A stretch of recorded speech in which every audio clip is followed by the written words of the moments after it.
السلام علیکم ورحمۃ اللہ وبرکاتہ۔ دوستو، آپ سن رہے ہیں راشد رضا وائس۔ حاضر ہوئے ہیں ایک بڑا دلچسپ واقعہ لے کر، حضرت سلیمان علیہ السلام کی کرسی اور تخت۔ بیان کرتے ہیں کہ جب حضرت سلیمان علیہ السلام نے فیصلے کے لیے جلوس کا ارادہ فرمایا تو شیاطین یعنی جناتوں کو حکم دیا کہ وہ ان کے لیے ایک نادر الوجود اور عمدہ کرسی تیار کریں، جس کی صفت یہ ہو کہ جھوٹا مدعی یا گواہ اس کے دیکھنے سے تھر تھرانے لگے۔ چنانچہ تعمیل ارشاد میں ہاتھی دانت کی ایک کرسی تیار کی گئی، جس کو جواہرات، یاقوت، موتیوں اور زبرجست مزید کیا گیا، اور جواہرات سے انگور کے درخت بنا کر اس کو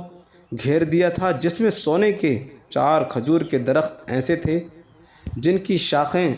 چاندی کی بنائی گئی تھیں۔ ان میں سے 2 درختوں کی چوٹی پر 2 گدھ بنائے گئے تھے، اور اس کرسی اور تخت کے دونوں گوشوں پر سونے کے 2 شیر تھے، جن کے سروں پر سبز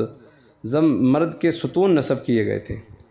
اس طرح شیاطین نے اس تخت کو ایسے سخت پتھر پر رکھا تھا جس کے نیچے سونے کا ایک شردھا بنا ہوا تھا جو اس تخت کو گھماتا۔ چنانچہ جب حضرت سلیمان علیہ السلام اس کے نیچے کے درجے پر چڑھتے تھے تو وہ کرسی اور تخت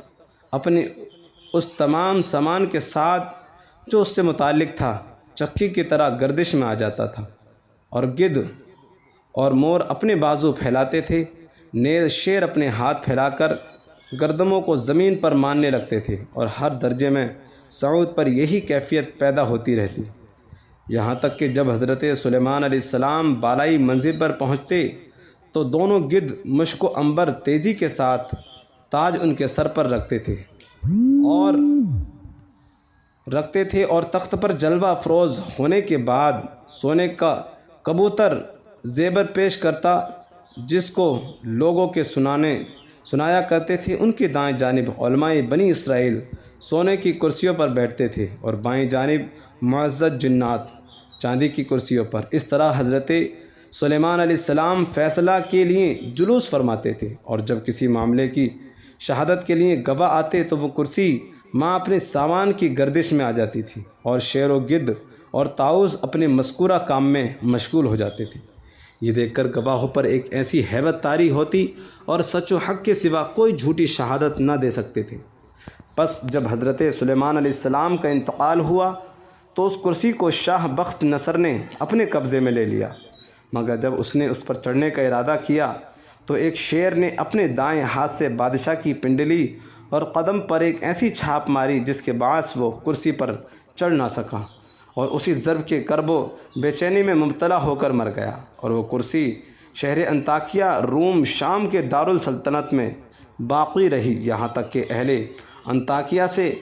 کرس اور بن صدرس نے جنگ کی اور خلیفہ نے بخت نصر کو شکست دی۔ اس کے بعد کرسی بیت المقدس کی طرف لائی گئی، اور کوئی بادشاہ اس کرسی کے چڑھنے پر قادر نہ ہو سکا۔ پھر سکرت بیت المقدس کے پیچھے رکھا گیا، جس کے بعد آج تک اس کی کوئی خبر یا اثر معلوم نہ ہو سکا کہاں گئی اور کیا ہوا۔ تو اس حکایت سے ہمیں سبق حاصل یہ ہوتا ہے کہ حضرت سلیمان علیہ السلام کی کرسی کی وسعت و ہیبت، دبدبہ اور انصاف کا پتہ چلتا ہے، اور اللہ کی ذات اور قدرت پر ایمان مضبوط ہوتا ہے کہ اس کی مخلوق میں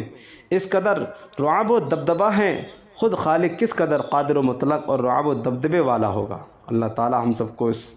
واقعے سے سبق حاصل کر کے اللہ کی ذات پر یقین کامل کرنے کی توفیق عطا فرمائے۔ آپ حضرات کو یہ واقعہ پسند آیا تو ہمارے چینل کو سبسکرائب کر کے بیل آئیکن کو ضرور دبائیں۔